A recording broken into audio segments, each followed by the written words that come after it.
오늘 하나님께서 우리에게 주신 말씀은 사무엘상 23장 15절부터 29절까지 말씀입니다. 제가 가진 구약성경은 448면점에 있습니다. 저희가 같이 사무엘상 23장 15절부터 29절 23장 마지막까지네요. 같이 합독하겠습니다. 다윗이 사울이 자기의 생명을 빼앗으려고 나온 것을 보았으므로 그가 십광야 수풀에 있었더니 사울의 아들 요나단이 일어나 수풀에 들어가서 다윗에게 이르러 그에게 하나님을 힘있게 의지하게 하였는데 곧 요나단이 그에게 이르기를 두려워하지 말라. 내 아버지 사울의 손이 내게 미치지 못할 것이요 너는 이스라엘 왕이 되고 나는 내 다음이 될 것을 내 아버지 사울도 안다 하니라. 두 사람이 여호와 앞에서 언약하고 다윗은 수풀에 머물고 요나단은 자기 집으로 돌아가니라. 그때에 10사람들이 기바에 이르러 사울에게 나와 이르되 다윗이 우리와 함께 광야 남쪽 하길라 산 수풀 요새에 숨지 아니하였나이까. 그러한즉 왕은 내려오시기를 원하시는 대로 내려오소서. 그를 왕의 손에 넘길 것이 우리의 의무이니이다 하니 사울이 이르되 너희가 나를 긍휼히 여겼으니 여호와께 복받기를 원하노라. 어떤 사람이 내게 말하기를 그는 심히 지혜롭게 행동한다 하나니 너희는 가서 더 자세히 살펴서 그가 어디에 숨었으며 누가 거기서 그를 보았는지 알아보고 그가 숨어있는 모든 곳을 정탐하고 실상을 내게 보고하라. 내가 너희와 함께 가리니 그가 이 땅에 있으면 유다 몇천 명 중에서라도 그를 찾아내리라 하더라. 그들이 일어나 사울보다 먼저 시브로 가니라. 다윗과 그의 사람들이 광야 남쪽 마온 광야 아라바에 있더니 사울과 그의 사람들이 찾으러 온 것을 어떤 사람이 다윗에게 아뢰매 이에 다윗이 바위로 내려가 마온 황무지에 있더니 사울이 듣고 마온 황무지로 다윗을 따라가서는 사울이 산 이쪽으로 가매 다윗과 그의 사람들은 산 저쪽으로 가며 다윗이 사울을 두려워하여 급히 피하려 하였으니 이는 사울과 그의 사람들이 다윗과 그의 사람들을 에워싸고 잡으려 함이었더라. 전령이 사울에게 와서 이르되 급히 오소서. 블레셋 사람들이 땅을 침노하나이다. 이에 사울이 다윗 뒤쪽 길을 거치고 돌아와 블레셋 사람들을 치러 갔으므로 그곳을 셀라 하마느곳이라 칭하니라. 다윗이 거기서 올라가서 엔게디 요새에 머무니라. 아멘. 오늘 사무엘상 23장 말씀으로 나는 상처를 주는 사울입니까? 또 혹은 싸매주는 요나단입니까? 이런 제목으로 말씀을 나누기를 원합니다. 오늘 본문은 다윗의 도피 행로에 대해서 계속 말씀하고 있는 그런 내용입니다. 이스라엘 땅이라고 해봐야 이 한국 남한 땅의 5분의 1 면적이에요. 남한 땅이 한 10만 제곱킬로미터 되는데 여기 한 2만 정도 되거든요. 그래서 사울에게 발각되지 않고 이 좁은 땅에서 이 도망 다니기가 쉽지가 않은 것입니다. 사무엘상에 보면 다윗이 도망 다닌 이 지명이 도합 16군데 이름이 나와요. 그러니까 한 군데 오래 머물 수가 없는 겁니다. 혼자 다니면 모르는데 이미 다윗 주변에 이렇게 모여든 사람이 초기에는 400명, 나중에는 600명까지 이렇게 늘어나게 되거든요. 이 사람들이 다닐 때 발각이 되지 않을 수가 없는 거죠. 근데 다윗은 이미 하나님으로부터 기름 부음을 받은 사람입니다. 왕으로 세움을 받았다는 거죠. 하나님의 약속의 말씀이 주어진 사람이에요. 그리고 분명한 증거도 주어졌는데 왜 이 하나님의 말씀이 빨리 성취가 안 되느냐 하는 거죠.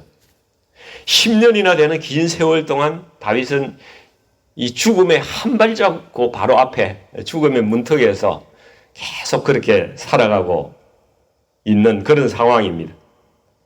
더욱이 다윗에게 크게 이렇게 낙담이 되는 것은요, 사람들에 대한 실망이었어요. 왜냐하면 어제 우리가 이 본문에 보면은 이 그일라 성에 다윗이 갔는데 이 그일라 성은 이 블레셋 사람들이 막 이렇게 추수할 때에 쳐들어와서 곡식을 약탈해가고 하는 그런 상황에서 다윗이 가서 그들을 도와준 그러한 성입니다. 근데 이 사울이 그일라 성으로 다윗을 잡으러 오는데 다윗이 하나님께 여쭤보지 않습니까? 그일라 사람들이 나를 사울의 손에 넘기겠습니까? 이렇게 하나님께 여쭤봤어요. 그러니까 하나님께서 놀랍게도 그들이 다윗을 넘길 것이다. 너를 사울에게 넘길 거야. 하나님께서 그렇게 답변을 해 주셨어요. 만약 다윗이 자기 생명을 걸고 싸워가지고 이 그일라 성을 구해줬지 않습니까? 그러니까 저 사람들이 설마 나를 배신하겠어? 설마 그렇게까지 하겠어? 이런 생각을 하고 하나님께 여쭙지 않았다면은 아마 다윗이 꼼짝없이 잡혀서 죽었을 거예요. 자기가 도와준 사람들도 자신이 살려고 하다 보면은, 먼저 살려고 하면은 그 도와준 은인도 고발하고 배신할 수 있는 것이 이 세상이라는 거예요. 우리가 여기에서 그런 것을 보는 것입니다. 다윗이 지금 어떤 훈련을 받고 있어요? 너 사람 의지하지 말고 하나님만 의지해라. 그런 교훈을 지금 계속 받고 있는 것입니다. 그래서 다윗이 또 그곳에서 도망가서 다른 데로 떠나는데 또 어떤 사람들이 다윗이 다른 곳에 갔다고 사울에게 또 이야기를 또 해요. 어디 한 곳 믿을 만한 곳이 없습니다. 다윗의 마음이 얼마나 낙담되고 실망되고 두려웠겠습니까? 과연 내게 주신 이 하나님의 약속이 나를 왕으로 세우시고 이스라엘 왕으로 부르신 이 약속이 맞는 것인가? 이런 의심도 들었을지 모르겠어요. 그때 하나님께서 어떻게 하십니까? 오늘 본문에 보면 낙심한 다윗에게 위로자를 보내신다는 거예요. 16절에서 17절 말씀을 우리가 같이 한번 읽어보겠습니다.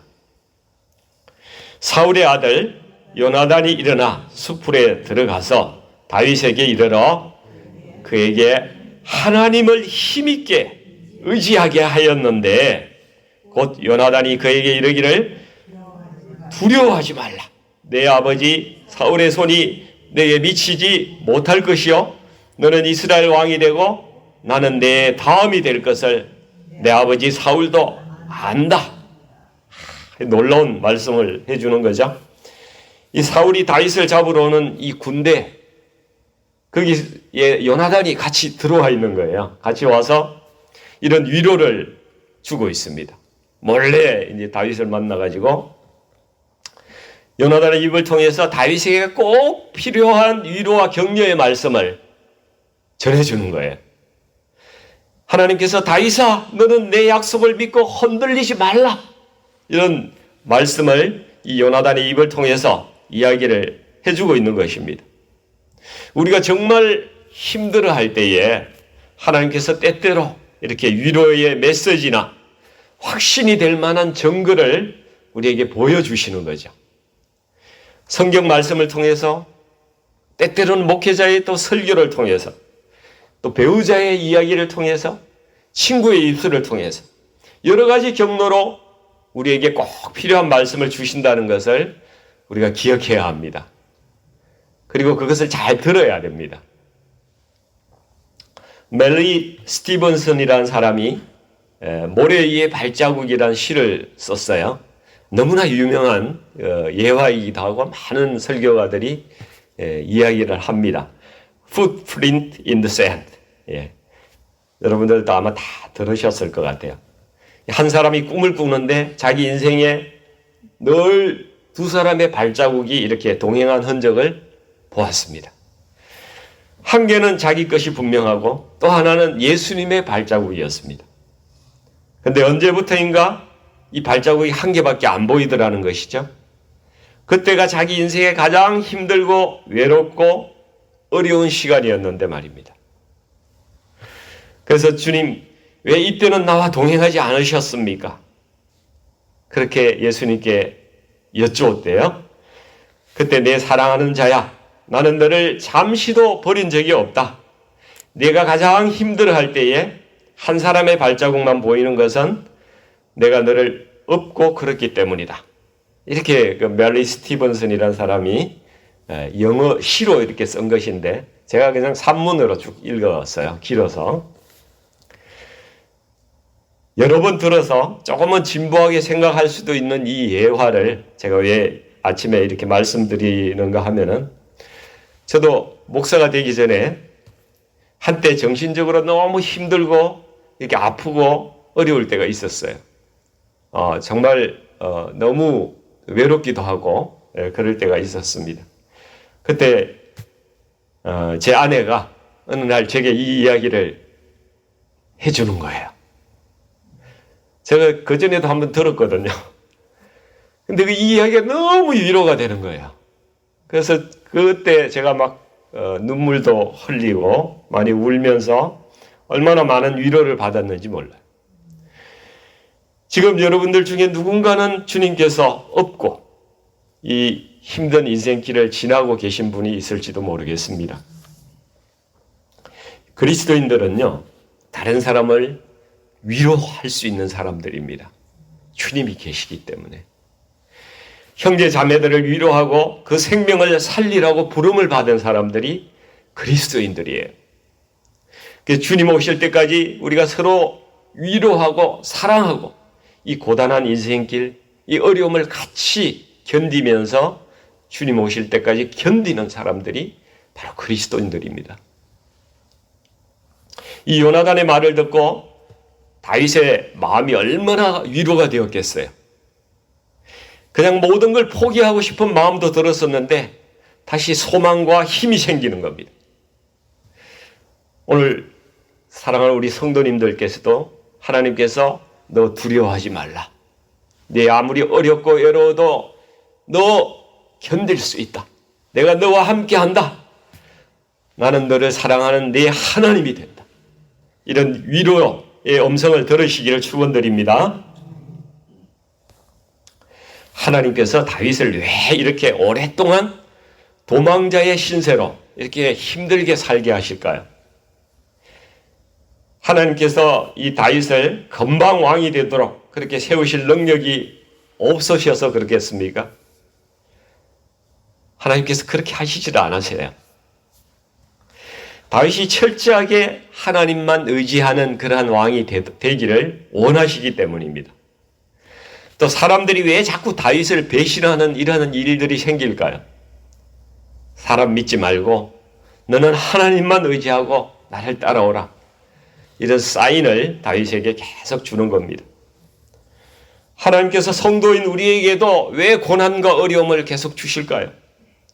하나님 의지하며 살라고 훈련하시는 겁니다. 이것은 우리를 고생시키려고 하는 하나님의 그 심술이 아니에요. 우리를 사랑하시기 때문에 주시는 훈련인 것입니다. 그리고 특별히 하나님께서는 내가 약한 부분을 만지세요. 약한 부분을 훈련을 시키신다고요.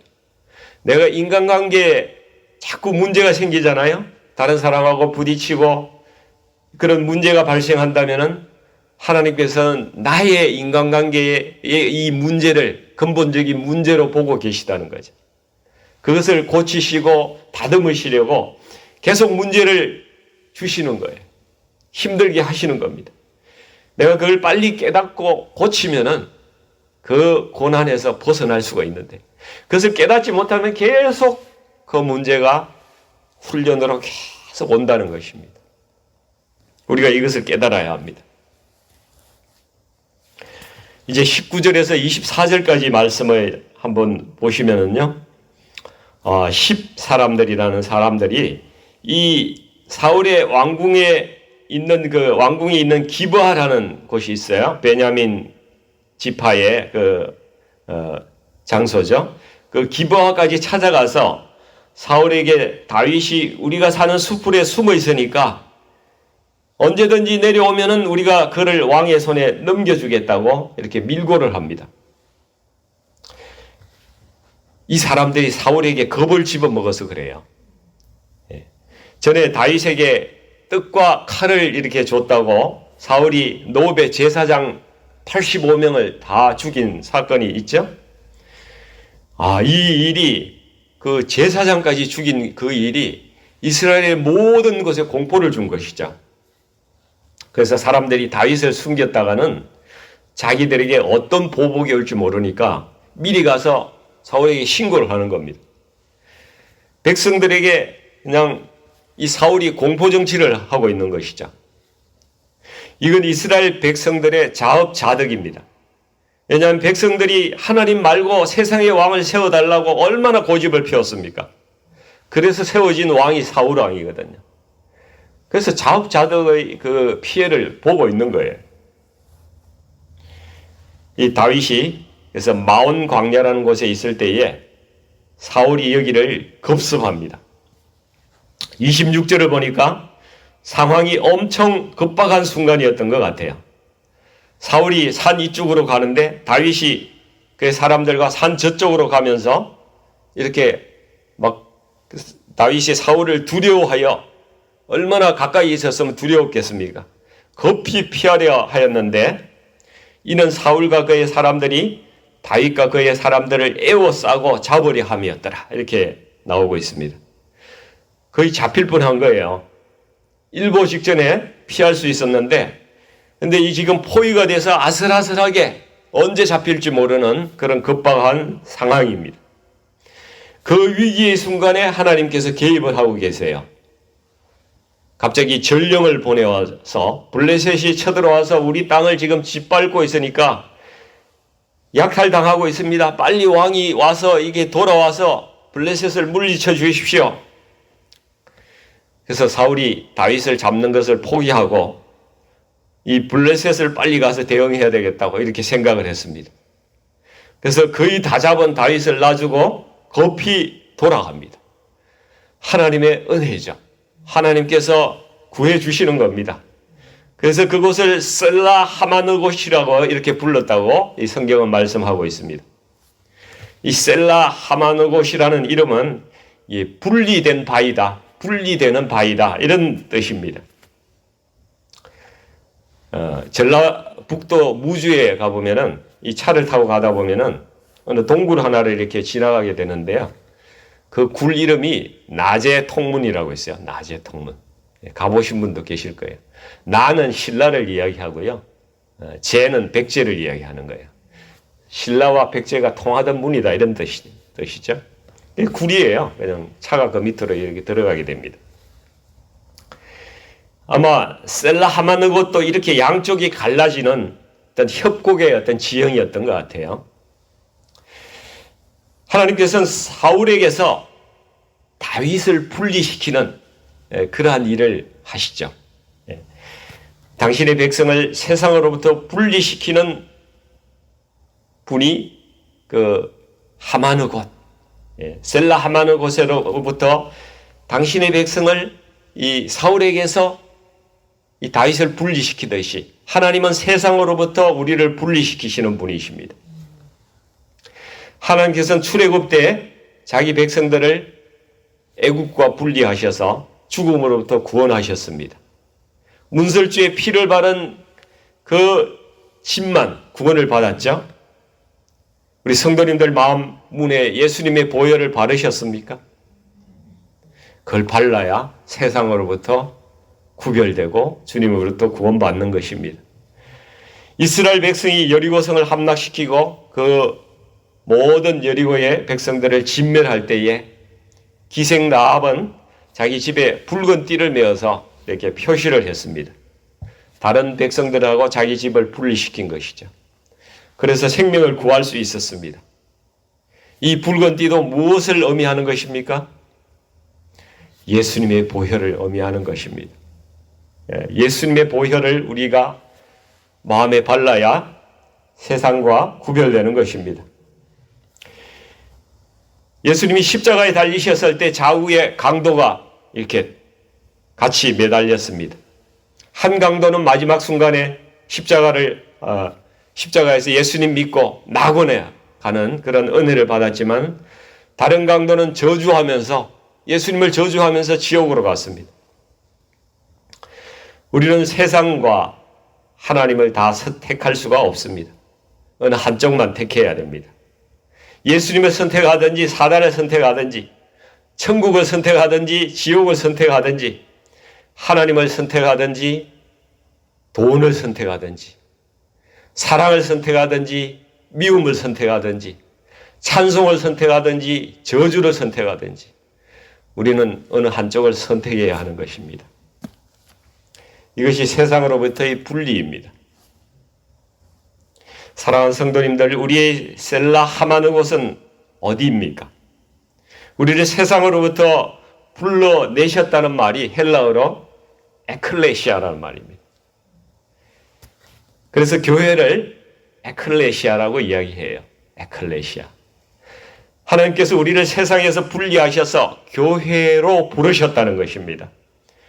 세상의 가치관과 세상에 살아가는 그 방식으로부터 분리해서 우리를 예수 안에서 새롭게 된 사람으로 그렇게 부른 사람들이 바로 교회입니다. 이 세상에 살다 보면은 나만 따라다니면서 악착같이 괴롭히는 사울과 같은 사람을 만납니다. 또 어려울 때 도와주고 베풀어 주었음에도 불구하고 은혜를 악으로 갚는 그일라 사람 같은 그런 사람들도 만납니다. 앞에서 서로 잘 지내보자고 인사하고 뒤로 가서 뒤통수를 탁 치는 그런 여기에 나오는 10사람들 같은 그런 사람들도 있습니다. 참 살기가 힘든 세상이죠. 그러나 교회는 예수님이 우리를 지키시고 위로하시는 곳입니다. 오늘 요나단이 다윗에게 그 이야기가 바로 주님께서 교회에 주시는 말씀과 같은 것입니다. 너는 두려워하지 말라. 아무도 세상에서 너를 해치지 못할 것이다. 너는 세세토록 주님과 함께 왕노릇 할 것이다. 교회에 주시는 주님의 말씀입니다. 너는 나만 의지하라. 우리 성도들이 교회에서 서로 사랑해야 합니다. 저주해서는 안 됩니다. 험담해서도 안 됩니다. 세워주고 격려해야 합니다. 내가 교회 안에서 요나단과 같은 위로자가 되어야 됩니다. 세상에서 낙심하고 상처받은 영혼들이 교회에 오지 않습니까? 누가 위로해 줍니까? 우리 성도들이 주님을 대신해서 위로해 드려야죠. 우리 교회 가운데서 다윗과 요나단과 같이 아름다운 관계가 많이 맺어지면 얼마나 좋겠습니까? 주님은 우리를 한 몸의 지체라고 부르시잖아요. 나는 눈이고 또 다른 형제는 귀고 입이고 눈, 귀, 입이 서로 싸워서 어떻게 합니까? 자기 전체가 망가지는데 그죠? 형제 자매를 나의 몸입니다. 나의 몸, 지체입니다. 여러분 국민일보에 실린 이야기인데요. 오래전에 탤런트 이 김수미 씨 아시죠? 일용엄니 막 이렇게 함부로 이야기하는 말을 막 세게 하시잖아요.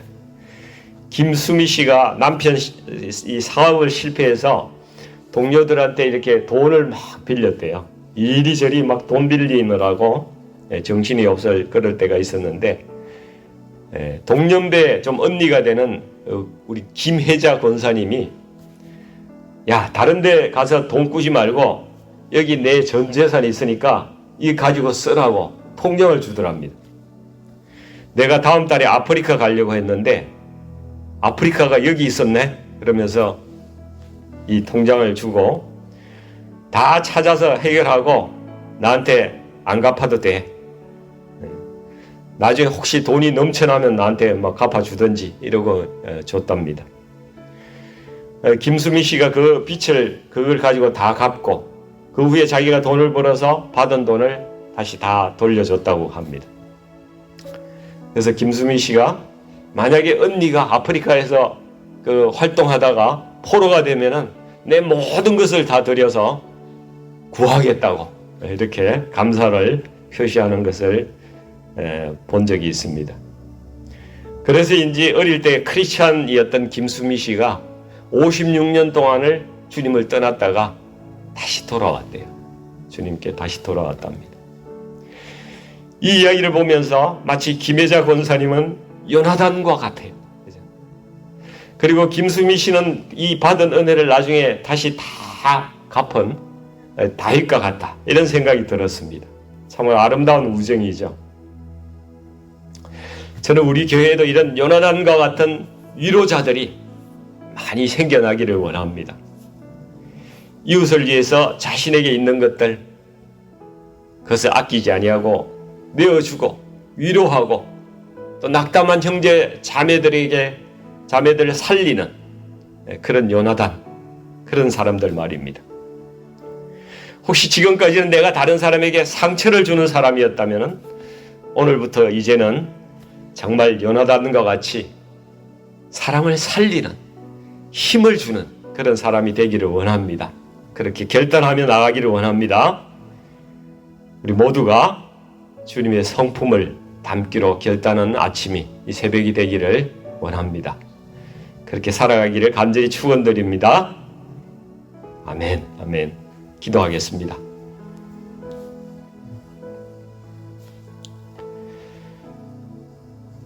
하나님께서 다윗을 이렇게 사랑하심에도 불구하고 10여 년 동안 고난과 역경 가운데에서 살게 하시는 것, 또 사람들에게 배신당하고 어려움을 겪게 하시는 그러한 이유는 아버지 사람 의지하지 말고 하나님 의지하라고 그렇게 말씀하시는 줄 믿습니다. 우리 가운데 고난받는 성도님들이 있으면은 아버지 하나님, 그것이 그냥 있는 일이 아니라 하나님께서 우리의 믿음을 단단히 세우시려고 역사하는 그런 사랑의 훈련임을 우리가 깨닫고 실망하지 않게 하시고 더욱더 주님 바라보게 하여 주시옵소서. 아버지 하나님께서 세상 가운데 우리를 불러내셔서 교회되게 하시고 또 구별된 삶을 살기를 원하시는 줄 믿습니다. 아버지, 세상은 이기적입니다. 자기 이익을 위해서 쉽게 다른 사람을 넘어뜨리기도 합니다. 아버지 하나님, 그러나 우리 성도들이 형제를 위해서 위로해주고 낙담한 자를 세워주는 그런 위로자의 삶을 살아가야 된다는 것을 요나단을 통해서 이 아침에 또 깨닫습니다. 아버지 하나님, 우리 교회 모든 성도들이 다른 사람을 넘어지게 하는 사람이 아니라 넘어진 사람을 세워서 일으키는 사람이 될 수 있도록 하나님 역사하여 주시옵소서. 한 지체로 주신 우리 형제 자매들에게 아버지, 내가 힘을 주는 사람, 위로하며 생명을 살리는 위로자로 아버지 이 땅 가운데 살 동안에 그렇게 살아갈 수 있도록 우리 모두를 세워 주시옵소서. 예수님의 이름으로 간절히 기도드리옵나이다. 아멘.